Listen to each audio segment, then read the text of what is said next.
اور جب کسی کام کا پختہ ارادہ کر لو تو اللہ پر بھروسہ رکھو، بے شک اللہ بھروسہ رکھنے والوں کو دوست رکھتا ہے۔ اگر اللہ تمہارا مددگار ہے تو تم پر کوئی غالب نہیں آ سکتا، اور اگر وہ تمہیں چھوڑ دے تو پھر کون ہے اس کے بعد تمہاری مدد کرے۔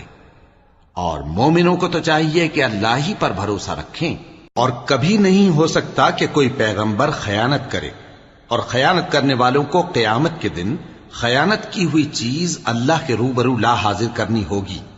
پھر ہر شخص کو اس کے اعمال کا پورا پورا بدلہ دیا جائے گا، اور ان کے ساتھ بے انصافی نہیں کی جائے گی۔ بھلا جو شخص اللہ کی خوشنودی کا تابع ہو وہ اس شخص کی طرح ہو سکتا ہے جو اللہ کی ناخوشی میں گرفتار ہو، اور جس کا ٹھکانہ دوزخ ہے اور وہ برا ٹھکانہ ہے۔ سب لوگوں کی اللہ کی ہاں مختلف درجے ہیں، اور اللہ ان کے سب اعمال دیکھ رہا ہے۔ اللہ نے مومنوں پر